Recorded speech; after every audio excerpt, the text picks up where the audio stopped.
For accounts, there is a question, 63rd question. Modern Limited issued a prospectus inviting application for 2 lakh share. On application, there is a par value 10 rupees and 6 rupees premium, and on application allotment first and final call, and premium is included. Like in that there is a, that is 3 plus 2, that is 3 plus 2, and that is 2 plus 1, and that is 2 plus 1. So here on application we are having including 2 rupees is included in 5, so that will be 3 plus 2. 2 rupees premium included in allotment, that is 3 plus 2, and 1 rupee included in first call, that is 2 plus 1, and here is also 2 plus 1. Likewise, premium is included in all the amounts. Now, application for receipt for 2,60,000 share and pro rata is made on the for the applicants of 2,50,000. Like if you are making the pro rata to 2,50,000 share, that means 2 lakh share has been allotted to 2,50,000 share, and remaining 10,000 has been refunded. Excess money paid on application adjusted on allotment, that has been given, so that means you have to make the adjustment up to the allotment. A who applied for 1,000 share, here you have to calculate the for how much share A the share have been allotted to A. He has failed to pay the allotment, and this is very important, and his share were forfeited after the allotment. So this is you have to underline, that his share has been forfeited after the allotment. And now the B who applied for 1,500 share failed to pay the 2 calls, and the share were also forfeited after that. Fine. Now of the share forfeited, 1,800 were reissued. So and in this that has been reissued 15 rupees per share, that means issued at premium. 5 rupees premium is there, and 10 rupees the bank amount, and 15 rupees is for the out of 15, 5 rupees is for premium, and 10 rupees is for bank. Now that means equity share capital you have to show 10 rupees, and for security premium reserve you have to show 5 rupees. And credit side, the whole of B share included in it, so you have to include the whole the B share and prepare cash book and journal. So cash book is to be prepared, that means all the entries of bank will be transferred to cash book, and other entries will be transferred to journal proper. Now start the question. Now here we are showing share applied 2,50,000, share allotted 2 lakh, and then share applied for 10,000 and allotted nil here. Now in this question, so here 2,50,000 is applied and 2 lakh is allotted. So share application money received, that is 12,50,000. How it will come? That is 2 lakh into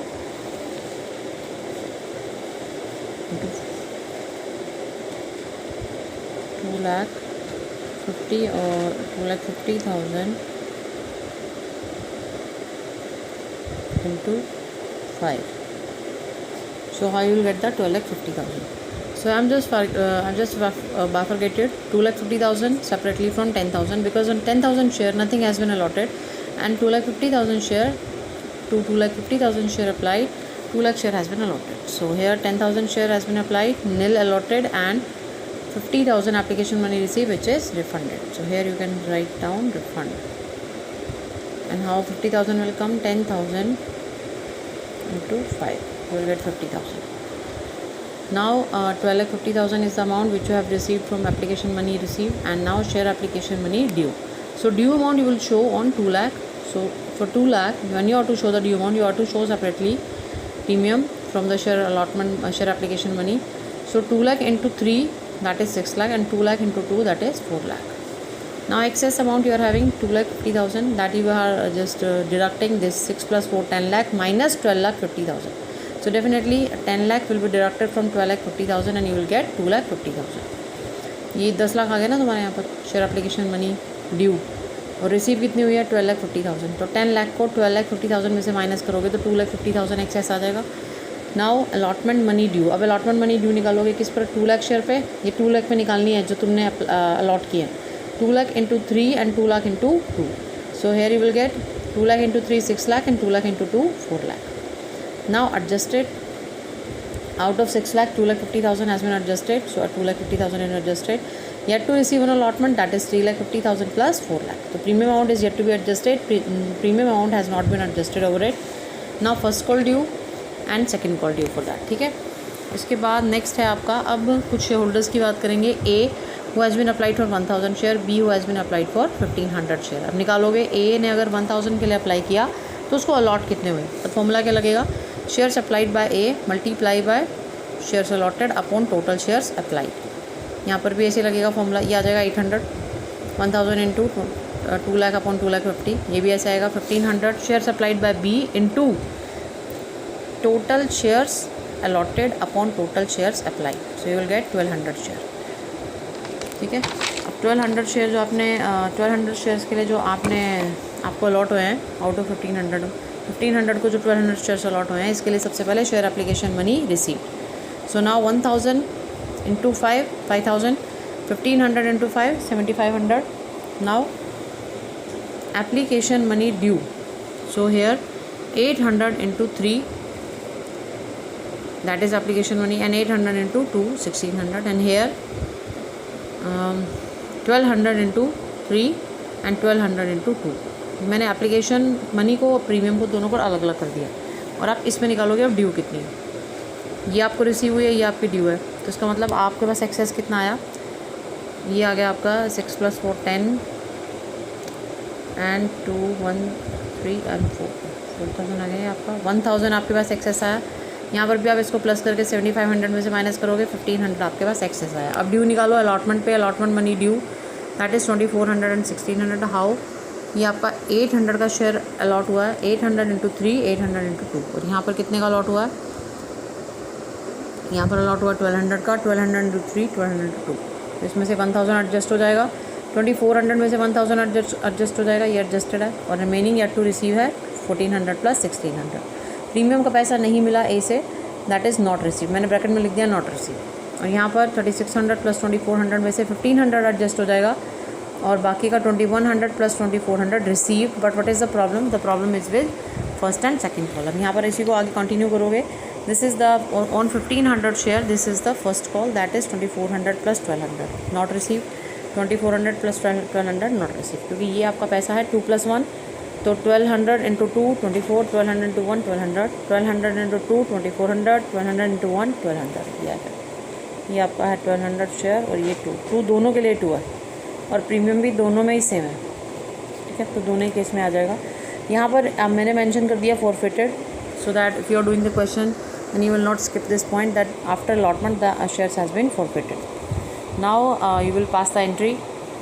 now for making the cash book, there you have to show to equity share application account, because first entry is bank account debit to share application account. So equity share application account will be debited over there with 13 lakh. Why 13 lakh? Because you got the amount 2,60,000 पे आपको मिला है amount आपको 5 rupees. 2,60,000 shares के लिए apply किया था, आपको एप्लीकेशन मिली थी। ठीक है, और उसमें से 2,50,000 का आपने अलाउ किया, और बाकी 10,000 के शेयर आपने वापस कर दिए। लेकिन आपको एक बार अमाउंट तो 2,60,000 पे मिला है, तो 2,60,000 इंटू 5 ये आ जाएगा आपका 13 लाख। ठीक है, अगर टेबल में भी देखोगे, देखो टेबल में भी आपको ये अमाउंट दिखेगा, ये अमाउंट आपको मिला है application money received plus this plus this, 13 lakh हो गया ना। इसलिए आप ये वाली एंट्री पास करोगे to equity share application account 13 lakh cash book debit side. आप एडजस्टमेंट को लेकर एंट्री पास करोगे equity share application account debit that is 12,50,000, क्योंकि आपने 50,000 की एंट्री कहाँ करनी है पास, 50,000 की एंट्री आपने पास की है बेसिकली कैश बुक में, क्योंकि यहाँ पर आपने बेसिकली ये एंट्री दिखानी है equity share application account debit 13 lakh to bank account 50,000, क्योंकि 50,000 शेयर 10,000 शेयर्स पे आपने पैसा वापस किया है, तो अब वो एंट्री यहाँ नहीं होगी, क्योंकि कैश बुक बना रहे हो तो वो एंट्री यहाँ होगी by equity share application account 50,000। तो bank account equity share application account debit to bank account, इसीलिए एंट्री यहाँ जाएगी। टू बैंक अकाउंट हो गया ना equity share application account debit to bank account, तो बैंक अकाउंट क्या हो रहा है क्रेडिट, तो क्रेडिट साइड में ये आप पोस्टिंग करोगे, पर इस 50,000 को आप यहाँ पर नहीं दिखाओगे। ठीक है, यहाँ की एंट्री होगी equity share application account debit 12,50,000, 50,000 की हम ऑलरेडी पोस्टिंग यहाँ कर चुके हैं। Then to equity share capital account that is 60 lakh, क्यों, क्योंकि आपने 2 लाख शेयर इंटू 3 ये आप यहाँ शिफ्ट करोगे, यहाँ पर दिखाओगे। उसके बाद सिक्योरिटी प्रीमियम रिजर्व आएगा आपका, ये आ जाएगा आपका 4 लाख, ये भी हो जाएगा 2 लाख इंटू 2। उसके बाद जो आपका पैसा एडजस्ट हुआ शेयर अलॉटमेंट पे दैट इज़ 2,50,000, ये जो आपका एडजस्ट हुआ पैसा यहाँ दिखाओगे। एडजस्टमेंट कहाँ हुई आपसे, कहाँ से पता लगेगी, टेबल से। टेबल में देखो ये 2,50,000 एक्सेस अमाउंट था जो कि एडजस्ट हुआ था अलॉटमेंट पे, प्रीमियम तक तो बात ही नहीं गई थी, तो ये वाला पैसा आप कहाँ दिखाओगे शेयर अलॉटमेंट में। ठीक है, अब नेक्स्ट आप करोगे ड्यू की एंट्री करोगे equity share allotment account debit to equity share capital account to securities premium reserve account. Now 2 lakh पे आप इक्विटी शेयर अलॉटमेंट दिखाओगे 2 लाख इंटू 3 इंटू 2 ये आ जाएगा 6 लाख और 4 लाख और यहाँ पर आ जाएगा 10 लाख। और अब बैंक में क्या एंट्री करोगे, ये सबसे इंपॉर्टेंट एंट्री है अलॉटमेंट की। अलॉटमेंट में जो आपने 10 लाख रुपीज़ रिसीव करने थे, 10 लाख में से ये तो एडजस्ट हो गए, 2,50,000 तो यही एडजस्ट हो गए, तो 10 लाख माइनस 2,50,000 और माइनस क्या करोगे, वो पैसा जो आपको नहीं मिला, ए ने आपको नहीं दिया अलॉटमेंट पे पैसा, तो एक वो वाला पैसा भी एडजस्ट करोगे। हाँ जी, अब अलॉटमेंट में दिखाने के लिए आप थोड़ा सा कैलकुलेशन करोगे। That is the due amount on allotment that is adjusted, तो इसलिए इसको नहीं दिखाएंगे because you will not receive this amount. ये आपको मिला ही नहीं है बिकॉज जो ए है उसने ये अमाउंट आपको जमा ही नहीं किया, डिड नॉट पे दिस अमाउंट। ये आपने यहाँ से कैलकुलेट किया 1400 प्लस 1600 3000, ये माइनस ये आपका है 3000, ये आ गया आपका 7,47,000। ये अमाउंट आपको अलॉटमेंट पे रिसीव हुआ 7,47,000 और ये अमाउंट आपको मिला ही नहीं 3000 का, क्योंकि उसने ए ने अलॉटमेंट पे पैसा दिया ही नहीं, तो 1400 प्लस 1600 अमाउंट उसने दिया ही नहीं, 1400 अलॉटमेंट का 1600 प्रीमियम का।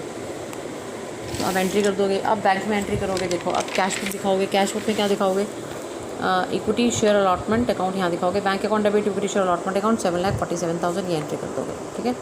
अब अगली बात, अब ड्यू की एंट्री करोगे, सॉरी अब करोगे तुम एंट्री इसकी फॉरफिट की, क्योंकि इसके बाद इमीडिएट पहले शेयर फॉरफिट हुए हैं, तो 800 शेयर हैज़ बिन फॉरफिटेड। क्या है entry, equity share capital account debit और उसके बाद security premium reserve account debit. क्यों, क्योंकि ये भी आपको नहीं मिला पैसा, आपको रिज़र्व नहीं मिला, सिक्योरिटी प्रीमियम रिज़र्व फर्स्ट और सेकंड कॉल पे नहीं मिला, नहीं आपको ये अलॉटमेंट में नहीं मिला, सॉरी वहाँ तक तुम गए नहीं। 2 share allotment account 2 share for future account, यहाँ कॉल से नहीं तो आपने खोला ही नहीं, तो इसलिए इक्विटी शेयर कैपिटल अकाउंट ये आपके शेयर्स फॉरफिट हो रहे हैं 800 इंटू 6, क्योंकि यही अमाउंट कॉल्ड अप है ये एप्लीकेशन और अलॉटमेंट का। उसके बाद सिक्योरिटी प्रीमियम रिज़र्व आप एप्लीकेशन का नहीं लोगे, सिर्फ अलॉटमेंट का लोगे, क्योंकि एप्लीकेशन का प्रीमियम रिज़र्व आपको मिल चुका है, इसलिए वो यहाँ नहीं दिखाना, सिर्फ अलॉटमेंट का दिखाना है। उसके बाद शेयर अलॉटमेंट में वो पैसा जो आपको रिसीव नहीं हुआ 3000 जो भी आपने निकाला, शेयर फॉर फ्यूचर अकाउंट में वो पैसा जो आपको रिसीव हो गया, लेकिन इसके अंदर आपने ध्यान रखना है कि एप्लीकेशन का सिक्योरिटी प्रीमियम रिज़र्व नहीं लेना, ठीक है। देखो 800 ये इसका हिसाब क्या है 800 शेयर्स का, 800 शेयर्स पे आपको 2400 प्लस 1600 ये मिल चुका पैसा, ठीक है। इसमें से 2400 लोगे, सिर्फ ये वाला लोगे 2400, 1600 तो मिल चुका ना, इसको प्रीमियम को नहीं लेना। 1000 आपके पास एक्सेस आई, एक्सेस भी आपको मिल चुका, तो 2400 प्लस 1000 ये दो पैसे, ये दो आपको मिल चुके हैं, क्योंकि आपको टोटल 5000 मिला ना 1000 के ऊपर। 1000 पे 1000 के लिए उसने अप्लाई किया, तो आपको 5000 रुपये उसने दे दिए, बनते कितने आपके 8000 के हिसाब से ये बनते हैं 2400 प्लस 1600, तो यहाँ से 2400 लेना है, 1600 नहीं लेना, क्योंकि सिक्योरिटी प्रीमियम रिजर्व है। यहाँ से अमाउंट कैलकुलेट किया करो, यहाँ से करोगे थोड़ा कन्फ्यूज़ हो जाओगे, यहाँ से करा करो। तो अब यहाँ पर 1000 एक्सेस आया, 1000 एक्सेस को भी क्या करोगे, 1000 एक्सेस को भी ऐड कर दोगे, क्योंकि ये प्रीमियम तक एडजस्ट नहीं हुआ, बाकी पैसा उसने दिया ही नहीं, तो उसने क्या दिया, उसने दिया 1000 प्लस 2400 शेयर फॉर फ्यूचर में, ठीक है ना। 1600 तो उसने दिया ही नहीं, ये तो चला जाएगा शेयर अलॉटमेंट में, ये वाला पैसा तो शेयर अलॉटमेंट में चला जाएगा पूरा, दोनों का दोनों 3000। अब देखो एंट्री क्या कर रहे हो इसके अंदर, equity share capital account debit 4800, security premium reserve account debit 1600, 2 share allotment account 3000 and 2 share for future account 3400, ठीक है। अब इसके बाद अब आपने क्या करना है, शेयर फर्स्ट कॉल की ड्यू की एंट्री करनी है। Equity share first call account debit ये आ जाएगा तुम्हारा, यहाँ से तुम करोगे equity share first call account debit, ये आ जाएगा तुम्हारा 5,97,600, क्योंकि अब 800 शेयर तो रहे नहीं, तो अब आपके 2 लाख में से 800 शेयर माइनस हो गए, तो 1,99,200 के शेयर रह गए, ठीक है। 2 सिक्योरिटी प्रीमियम रिजर्व अकाउंट 1,99,200, क्योंकि 1 रुपये का सिक्योरिटी प्रीमियम रिजर्व है, तो ये आपका यहाँ पर यही आएगा, ठीक है। और सिक्योरिटी प्रीमियम रिजर्व को क्या दिखाओगे, सिक्योरिटी प्रीमियम रिजर्व को तुम हमेशा क्या करोगे, क्रेडिट, ठीक है। इसके बाद अब यहाँ पर दिखाओगे 2 equity share capital account same 3,98,400, क्योंकि 2 रुपीज़ का आपका फर्स्ट कॉल है। अब रिसीव कैसे करोगे, रिसीव के केस में आपको एक शेयर होल्डर ने पैसा नहीं दिया, वो कौन सा शेयर होल्डर है, दैट इज़ 1500 शेयर होल्डर, जिसके लिए अब आपने निकाला था 1200 के लिए इसने अप्लाई किया था, इसने अलॉटमेंट मनी दे दी पूरी, एडजस्ट भी हो गया था, लेकिन फर्स्ट कॉल और सेकंड कॉल इसने नहीं दिया। फर्स्ट कॉल इसका है 2400 प्लस 1200 और सेकंड कॉल इसका है 2400 प्लस 1200। तो पहले फर्स्ट कॉल की बात करेंगे, ये पूरा इसने 3600 नहीं दिया, मैंने प्रीमियम को हमेशा प्लस में करके दिखाया ताकि फॉरफिट के टाइम पर आपको पता रहे कि प्रीमियम का पैसा है। तो 3600 आपको नहीं मिला पैसा, ठीक है, फर्स्ट कॉल का। और आपको रिसीव हुआ है पैसा 1,99,200 share, because 800 share has been forfeited. अब जो फॉरफिट हो जाते हैं वो अगले कॉल के लिए वो नंबर ऑफ़ शेयर इंक्लूडेड नहीं होते। तो यहाँ पर 1,99,200 कैसे आया, 2 लाख में से माइनस कर दो शेयर्स जो आपके फॉरफिट हो गए 800, अभी आ गया 1,99,200 शेयर्स। अब इस जो भी काम होगा इसी भी होगा, ठीक है। अब इसको पैसा रिसीव कर लो। पैसा रिसीव कैसे करोगे, bank account debit to share first call account. Bank account debit करो, इसलिए यहाँ दिखाओगे equity share first call account, ये रही, तो ये आ जाएगा 5,94,000। क्यों, क्योंकि आपको ये पैसा रिसीव नहीं हुआ, फर्स्ट कॉल रिसीव नहीं हुई। फर्स्ट कॉल कितनी बनती है, आपने कैलकुलेट कर रखी है इधर, फर्स्ट कॉल कितनी बनती है, ये 3600 की, दोनों मिला के 3600 माइनस कर दोगे टोटल अमाउंट में से, ये आपका अमाउंट आ जाएगा 5 लाख। आप 5,97,600 में से 3600 माइनस करोगे 5,94,000 आ जाएगा, ठीक है। मेरा ये कैलकुलेशन यहाँ पर करनी पड़ेगी आपको साइड में। फिर उसके बाद आप इस कैलकुलेशन को यहाँ दिखा दोगे 5,94,000। और अब सेकंड कॉल की ड्यू एंट्री करोगे, that is equity share second call account debit 5,97,600, same to security premium reserve account 1,99,200, to share equity share second call account 3,98,400, same. इसने भी सेकंड कॉल नहीं दी, सेम शेयर्स ने, सेम शेयर होल्डर हैं, तो इसको भी यहाँ पर सेम पैसा माइनस करके आपका आ जाएगा to equity share second call same amount 5,94,000। अब आप करोगे एंट्री फॉर फ्यूचर की, क्योंकि इसके बाद शेयर फॉरफिट हो गए हैं, ठीक है। शेयर फॉरफिट की एंट्री करने के लिए आपको ये वाली एंट्री आपकी कैश बुक में नहीं होगी, ये एंट्री आप यहाँ दिखाओगे equity share capital account debit 12,000, क्योंकि इसने बोला है कि कितने शेयर फॉरफिट हुए हैं, 1,800 शेयर फॉरफिट हुए हैं यहाँ पर। नहीं, अभी तुम सॉरी ये करोगे बी के शेयर फॉरफिट, ए के तो तुम कर चुके ना, पहले फॉरफिट करोगे, तो बी के जो 1,200 शेयर है वो फॉरफिट करोगे, ये वो एंट्री है। Equity share capital account debit 12,000, इसमें कहीं बैंक में नहीं जाती entry. Security premium reserve account debit, ये भी आपने डेबिट किया है क्योंकि ये आपको फर्स्ट कॉल और सेकंड कॉल पे सिक्योरिटी प्रीमियम रिजर्व नहीं मिला, तो 2,400 से एंट्री करोगे, ठीक है। 1,200 शेयर फॉरफिट हो रहे हैं और 1 रुपये का दोनों के ऊपर प्रीमियम रिजर्व है, तो 24 हो गया। 2 शेयर फर्स्ट कॉल अकाउंट नहीं मिली आपको, first call 3,600, 2 share equity share second call ये भी आपको नहीं मिली 3,600, और 2 शेयर फॉर फ्यूचर अकाउंट में प्रीमियम बिल्कुल भी इंक्लूड नहीं करोगे क्योंकि आपको एप्लीकेशन और अलॉटमेंट का प्रीमियम मिल चुका है। अगर मैं प्रीमियम का पैसा माइनस कर दूँ तो 3 रुपीज़ पर शेयर एप्लीकेशन है और 3 रुपीज़ पर शेयर अलॉटमेंट है, यानी कि 6 रुपीज़ इंटू 1,200, ये हो गया 6 रुपीज़ इंटू 1,200, ये आपको मिल चुका है पैसा।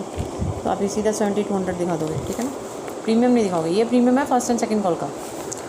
नाउ एंट्री ऑफ रीइशू हैं आपके शेयर्स रीइशू हैं, 1,800 शेयर रीइशू हैं आपके, ठीक है। तो इसमें इसने बोला है कि यहाँ से हम निकाल लेंगे अमाउंट रीइशू का।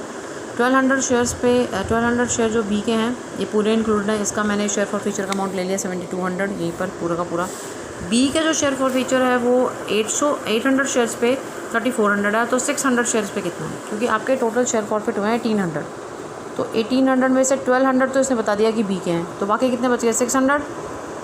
1,800 में से 1,200 अगर बी के हैं तो बाकी 600 ए के बच गए, तो 600 शेयर्स पे शेयर फॉर फ्यूचर निकाल लोगे, ये आ जाएगा आपका 2,550। इन दोनों को प्लस करोगे तो आपका टोटल अमाउंट आ जाएगा शेयर फॉर फ्यूचर का 9,750, ठीक है। शेयर आपके प्रीमियम पे इशू हैं तो आपको 9,750 ये पूरा का पूरा पैसा कैपिटल रिजर्व में ट्रांसफ़र करना होगा। Share for future account debit 9,750 to capital reserve account 9,750। और अब एंट्री आप करोगे कहाँ, अब एंट्री करोगे आप कैश बुक में, क्योंकि आपने जो रीइशू किया है, रीइशू की एंट्री आपकी होगी यहाँ पर कैश बुक में। Bank account debit to equity share capital account to security premium reserve account, तो इसके अंदर बैंक अकाउंट डेबिट के दोनों ही उसके एंट्री हैं, इक्विटी शेयर कैपिटल भी और सिक्योरिटी प्रीमियम रिजर्व भी। तो आपके शेयर से रीइशू है 1,800, ये आ जाएगा 1,800 इंटू 10 और ये आ जाएगा 1,800 इंटू 5, 9,000 आ जाएगा, ये 18,000 आ जाएगा, ठीक है। और यहाँ पर आप इसको सारा टोटल करके माइनस करोगे तो ये आ जाएगा आपका बैलेंस 3,21,200। सिक्योरिटी प्रीमियम रिजर्व का आपको बैलेंस क्वेश्चन में गिवन है, वो भी आप कैलकुलेट करके देख लो, ये कैलकुलेट किया हुआ है। सिक्योरिटी प्रीमियम रिजर्व जब आपका क्रेडिट हुआ है प्लस करोगे, जहाँ आपका डेबिट हुआ है माइनस करोगे।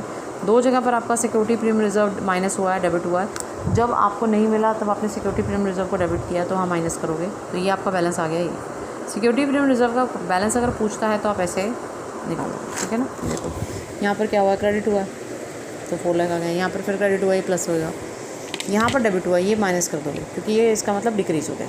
2 जगह पर इस तरह से डिक्रीज़ हुआ, ये आ गया, ये आपके टोटल आ गया इस तरह से, ठीक है, ये आपका हो गया क्वेश्चन फिनिश। इसमें आपने कैश बुक भी दिखा दिया और सारी एंट्रीज भी दिखा दी। ठीक है।